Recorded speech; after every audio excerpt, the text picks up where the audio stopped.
Berlin. Sur la ligne de démarcation, l'Est et l'Ouest s'affrontent depuis que le gouvernement de Pankow a fait élever ce que les Berlinois de l'Ouest nomment le mur de la honte. Et tout paraît absurde aux visiteurs qui débarquent comme moi d'un pays civilisé. Absurde à la mesure exacte de cette absurdité de béton et de fer qui a poussé au milieu de la ville en une seule nuit. Le mur. La fin du mur de Berlin, c'est la fin d'un cauchemar. C'était quand même une fabuleuse joie pour tout le monde, y compris pour moi. J'étais allé le longer 2 fois. Quelle horreur! Encore dans l'œil. Ces miradors, ces sentinelles, ces chiens. Parce que c'était pas seulement un mur, c'était 2 murs, un immense espace de barbelés et de chiens policiers entre.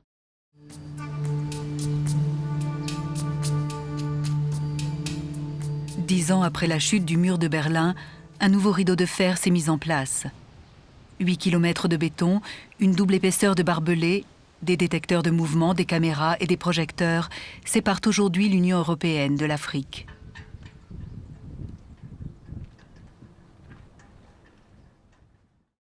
Il y a une incohérence totale de nos sentiments. C'est-à-dire que d'un côté, avec raison, nous avions pestiféré contre ce mur qui ne permettait pas aux gens de choisir l'endroit où ils veulent vivre, le mur étant le symbole de l'enfermement. Et d'un autre côté, nous construisons nous-mêmes des murs maintenant aux frontières de l'Europe. Moi, je pense que la liberté d'aller et venir, pour le libéral que je suis, c'est évidemment la première des valeurs. C'est celle qui est la mère de toutes les autres. Et donc, c'est vrai que moi, j'ai un problème. J'ai un vrai problème idéologique avec cette question-là. Au nom de quoi peut-on interdire à un individu sur la planète, à un être humain, d'aller et venir librement où il a envie d'aller sur cette planète, de se déplacer, de s'installer, de vivre là où il a envie de vivre, à condition qu'il respecte les lois de l'endroit où il se trouve, il n'y a vraiment pas de raison de le lui interdire. On a aujourd'hui une moitié de la planète, une petite moitié, qui peut circuler complètement librement, et pour qui finalement passeport, visa, frontières, c'est des formalités. Et une autre grosse moitié de la planète qui a signé résidence. Et il me semble que ça symbolise complètement, en tout cas c'est un des axes de départ de toute discussion sur les déplacements de population, l'immigration et même l'asile et les besoins de protection que peuvent éprouver certaines personnes à un moment donné. C'est ça, c'est cette liberté de circuler ou pas. Pourquoi ils viennent chez nous? Pourquoi ils vont partout? Et que nous, on n'a pas le droit d'aller partout. Voilà, c'est ça.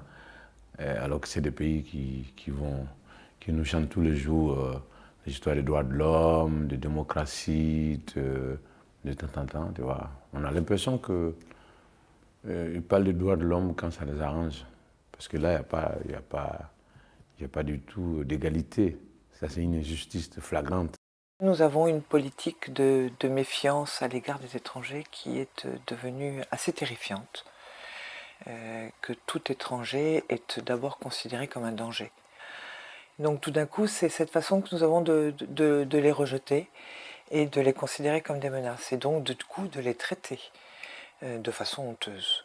Alors, les marchandises sont libres et les êtres humains pas. Voilà le grand paradoxe du XXIe siècle.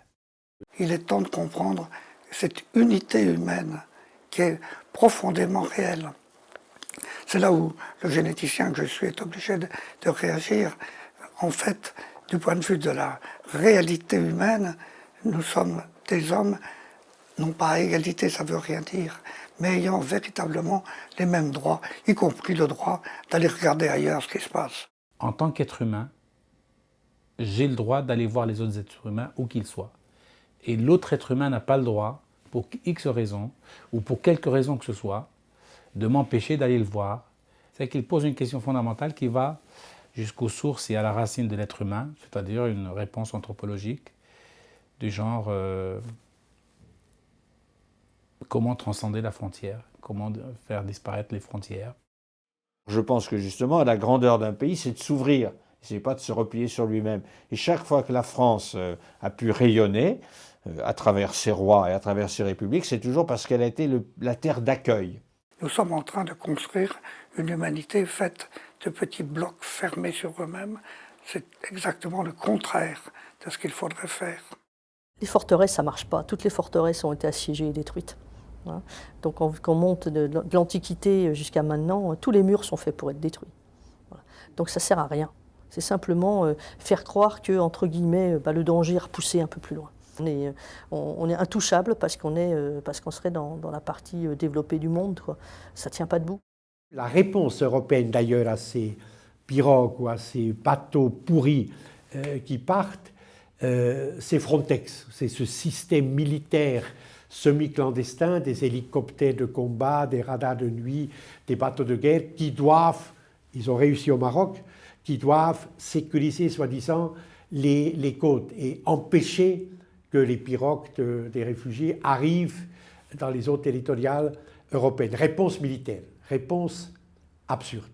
La seule façon de lutter réellement, ce serait d'avoir un monde policé. Je veux dire, c'est déjà terriblement policé, les frontières, tout ça est très, très, très, très, très protégé, gardé, surveillé. Mais si on veut qu'il n'y ait pas de clandestins, de sans-papiers qui viennent vivre dans nos pays, il faudrait mettre partout, intensifier les contrôles policiers, etc. Et dans quel monde est-ce qu'on vivrait? Je pense que ça ferait des ravages. Et au fond, ce qui est grave dans cette affaire, si vous voulez, c'est que cette civilisation de déshumanisation, nous sommes en train, nous, de nous déshumaniser, et pas seulement de déshumaniser ceux que nous maltraitons. Je crois qu'il faut simplement parfois se poser les questions, quand on fait les lois, lorsqu'on décide des choses, est-ce que c'est humain? Est-ce que c'est humain, tout simplement? Tout simplement. La question est très simple. On se fait des raisonnements complexes, économiques, le pro et le contre et tout ça. Et en fait, la seule chose qu'il faut se poser, c'est est-ce que j'ai envie qu'on fasse ça à moi? Est-ce que j'aurais envie qu'on fasse ça à ma fille, à mon fils, à ma mère? La France n'est pas un pays d'immigration et nous devons nous donner les moyens réglementaires et administratifs de gérer un quota zéro d'immigration. L'immigration doit être arrêtée. Il faut déclarer comme objectif le quota zéro d'immigration. La gauche n'a jamais dit autre chose que ce que je dis à toute intervention, ce que je répète inlassablement, ce que j'ai fait encore il n'y a pas si longtemps, en disant que les immigrés clandestins doivent rentrer chez eux.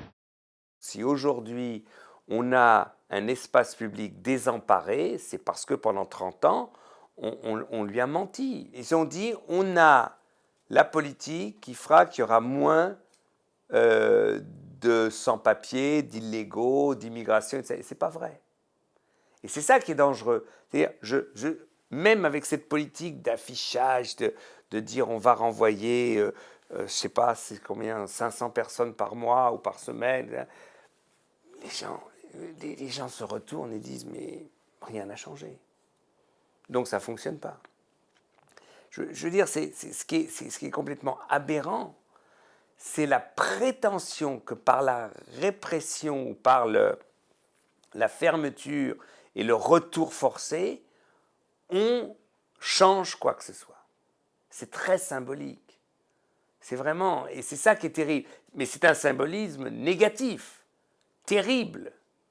On n'a pas de symbolisme positif. On n'a que, quand il s'agit de l'immigration, on n'a qu'un symbolisme d'exclusion, de refus négatif. Un homme politique et une femme politique, tous, mais enfin un certain nombre, utilisent le phénomène migratoire.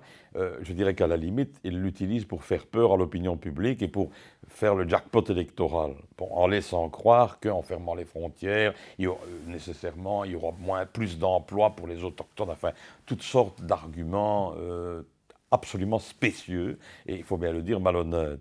Pour une vieille société occidentale, je dirais, ce rajeunissement de la citoyenneté européenne est un formidable avantage. Donc, pour dire la vérité, qui gagne le plus dans le phénomène migratoire? Est-ce que c'est le migrant ou est-ce que c'est le pays qui l'accueille? Moi, je crois vraiment que c'est le pays qui l'accueille. Mais expliquer ça à des opinions publiques, C'est possible de le faire. Il suffit juste de leur expliquer. On peut aussi, évidemment, c'est plus facile de leur expliquer que s'il y a 200 000 chômeurs dans un pays et qu'il y a 400 000 étrangers qui y vivent, il suffirait de renvoyer les 400 000 étrangers qui n'auraient plus de chômeurs. Ce qui est une sottise, ce qui est une malhonnêteté sans nom. Hein. L'Europe doit ouvrir largement ses portes à l'immigration. Voilà ce qu'a déclaré Kofi Annan cet après-midi au Parlement européen. Le message est clair. Les immigrants ont besoin de l'Europe, mais l'Europe a besoin des immigrants. Une Europe repliée sur elle-même deviendrait plus mesquine, plus pauvre, plus faible, plus vieille aussi. Ce que je crois, c'est que si on avait une politique d'ouverture beaucoup plus grande, dans le fond de liberté d'aller et venir beaucoup plus grande, vous auriez sans doute une diminution de la dramatisation du phénomène. Parce que se passerait-il si un étranger sait qu'il peut venir et repartir et puis revenir quand il a envie de revenir? D'abord, il va pas nécessairement s'installer durablement. Il va peut-être venir ici pendant quelques mois, pendant quelques années, travailler, gagner un peu d'argent et puis aller l'investir dans son pays ou peut-être dans un autre pays. Je veux dire que comme il pourra le faire librement, il n'y aura déjà pas de clandestinité, ce qui est la pire des choses. Si vous leur dites, attendez, tout cet espace-là, de Reykjavik jusqu'à Tamanrasset, c'est ouvert. C'est ouvert pour tous. La compétence, il faut qu'elle se promène. Et que vous pouvez vous établir 6 mois à Barcelone, 6 ans au Caire, et que votre équivalent du Caire peut s'établir en Norvège, etc. Et puis voilà. Et puis, alors, le problème, c'est que dans l'optique européenne, cette hypothèse n'est pas envisageable du tout. Et ils ne la pensent même pas. Elle n'est même pas pensée. C'est de l'impensé. Et le problème est réglé. C'est qu'il est réglé par un non-dit.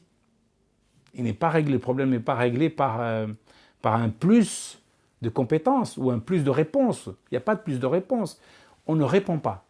Parce qu'on a peur de la réponse, au fond. Vous voyez les peurs où elles se trouvent aussi à ce niveau-là. Je voudrais que nous nous disions qu'il y a une question qui est une question fondamentale pour l'humanité et pour les droits des hommes. Et que c'est maintenant que nous devons nous la poser tous ensemble et arrêter d'essayer chacun de défendre un petit précaré ou un intérêt souvent imaginé. On est dans une sorte de fuite en avant en disant qu'effectivement il y a un problème et qu'on n'a pas la solution et donc on continue comme ça. Et on se demande jusqu'où on va continuer comme ça, combien d'années il faudra pour qu'on se rende compte que ce modèle n'est pas viable et qu'on va dans le mur à terme. Alors en ça, le parallèle avec l'apartheid était effectivement intéressant, c'est que peut-être on va se réveiller dans 10, 15, 50 ans en se disant mais qu'est-ce qu'on a foutu quoi ?